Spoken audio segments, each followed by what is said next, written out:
सलाम नमस्कार आदाब। मैं हूं अली अहमद और आप देख रहे हैं आपकी आवाज 110। दोस्तों, सीज फायर जिसे दुनिया शांति की शुरुआत समझ रही थी, क्या वो सिर्फ एक जाल था? क्या ये एक बड़ी अंतर्राष्ट्रीय इंटरनेशनल साजिश का हिस्सा है? आज हम आपको दिखाएंगे वो पूरी तस्वीर जो शायद आपसे छिपाई जा रही है। दोस्तों, सीज फायर अब टूटने की कगार पर है और कई रिपोर्ट में ये दावा किया जा रहा है कि इस समझौते के टूटने के पीछे सबसे बड़ा कारण इजराइल के हमले हैं।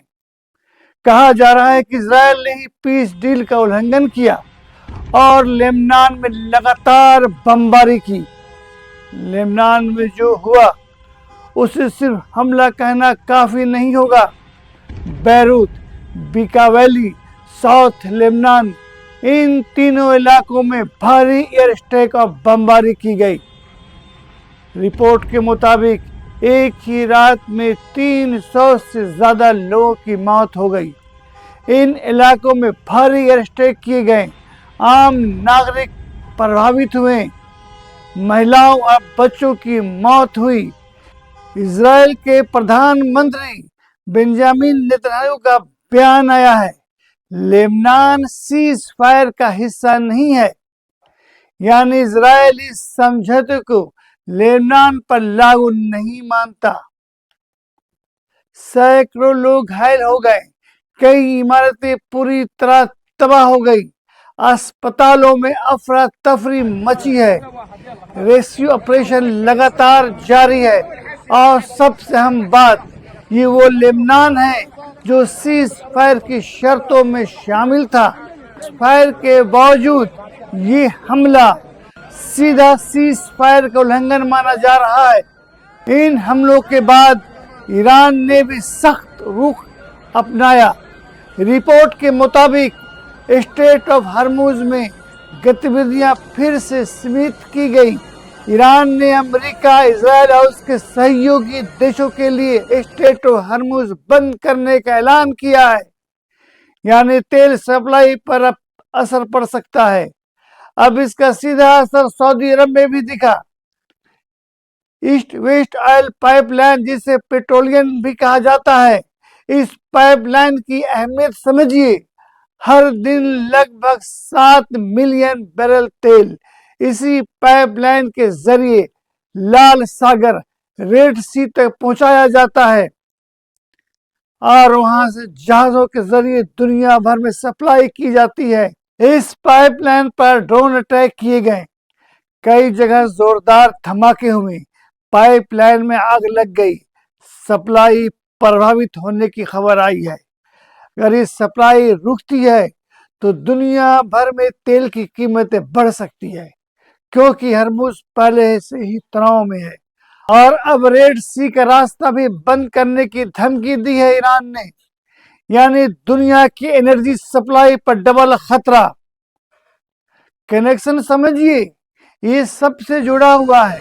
लेबनान में हमला, उसके जवाब में सऊदी में पाइपलाइन पर वार, यानी ये सिर्फ अलग अलग घटनाएं नहीं हैं, ये एक चेन रिएक्शन है जो पूरी दुनिया को प्रभावित कर सकता है। दोस्तों, अब तस्वीर और साफ हो रही है। लेबनान जल रहा है, सऊदी की सप्लाई खतरे में है, ईरान तैयार है, अमेरिका पीछे नहीं हट रहा और अब ये सिर्फ एक जंग नहीं बल्कि पूरी दुनिया को हिलाने वाला संकट बनते जा रहा है। सवाल अब ये नहीं कि क्या होगा, सवाल ये कितना बड़ा होगा।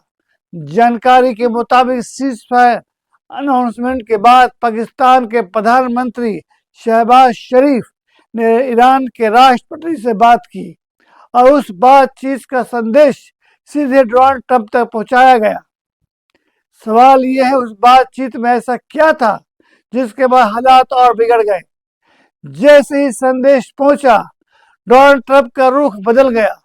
उन्होंने साफ कहा, अगर हमारी शर्तें नहीं मानी गई तो फिर हमला, यानी सीज फायर के कुछ घंटों बाद फिर से युद्ध की धमकी।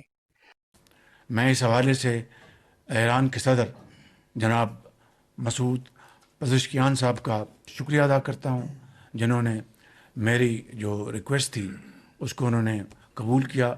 मैं इस हवाले से प्रेसिडेंट ट्रंप का उनका शुक्रिया अदा करना चाहता हूँ जिन्होंने मेरी रिक्वेस्ट पर 2 हफ्ते के लिए ये जो एक पॉज लेके आए हैं, जिसको आरजी सीज फायर आप कह लें, और जंग बंदी पहला कदम है। पूरी दुनिया में एक संदेश गया, ईरान झुका नहीं बल्कि डटा रहा और हरमुज पर ईरान का नियंत्रण स्थापित हो गया।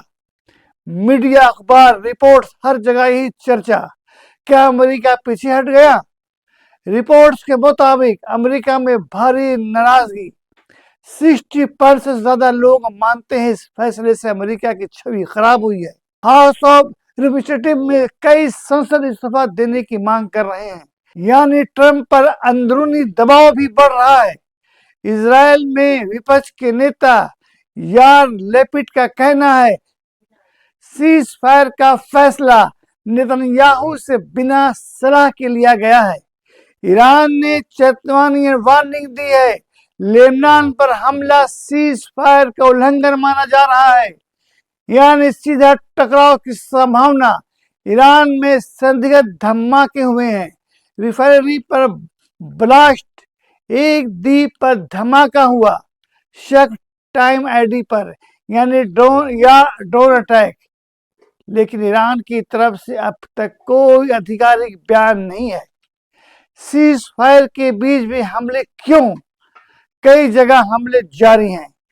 वजह बताई जा रही है कमांड सिस्टम में देरी या पहले से तय हमले थे। लेकिन क्या ये सच है या कुछ और? दुनिया की नजर अब एक जगह पर है, हरमुज स्टेट। अमेरिका कहता है हम जहाजों की निगरानी करेंगे। ईरान कहता है कोई जरूरत नहीं, कंट्रोल हमारा है। असली सवाल, क्या ये सिर्फ निगरानी है या अंदर घुसने की रणनीति? अभी तक कोई वारशिप पीछे नहीं हटा, कोई सेना नहीं हटी। एयरक्राफ्ट कैरियर वहीं मौजूद है। F-16, F-35, B-2 बम्बर सब एक्टिव मोड में है। अगर सच में शांति होती तो ये सब पीछे हटते। एक्सपर्ट्स की राय के मुताबिक कई जानकार मानते हैं अमेरिका को वक्त चाहिए हथियार फिर से तैनात करने के लिए, डिफेंस सिस्टम मजबूत करने के लिए। इसलिए सीज फायर सिर्फ समय खरीदने की चाल हो सकती है। ईरान की भी तैयारी अगले जंग के लिए जोरों पर है। सेना हाई अलर्ट पर है। लॉन्च पैड फिर से तैयार किया जा रहा है। मिसाइल मूवमेंट शुरू है और सबसे अहम, हरमुज में सैन्य ताकत बढ़ाई जा रही है। दोस्तों, तस्वीर अब साफ होती जा रही है। भरोसा खत्म होता जा रहा है। हमले जारी हैं और दोनों तरफ की तैयारी तेज है। ये सीज फायर नहीं बल्कि आने वाली तूफान से पहले की खामोशी भी हो सकती है। अब सवाल ये है, क्या दुनिया एक और बड़ी जंग के लिए तैयार है? अब तस्वीर साफ है, सीज फायर कागजों पर है और जंग जमीन पर जारी है। अब सवाल ये नहीं कि क्या होगा, सवाल ये है अगला निशाना कौन होगा। इतिहास गवाह है, जब समझौते टूटते हैं तो सिर्फ सरहदें नहीं, इंसानियत भी टूटती है। और आज दुनिया फिर उसी मोड़ पर खड़ी है। हर अपडेट, हर सच्चाई हम आप तक पहुंचाते रहेंगे। मैं हूं अली अहमद और आप देख रहे थे आपके आवाज 110। खुदा हाफिज।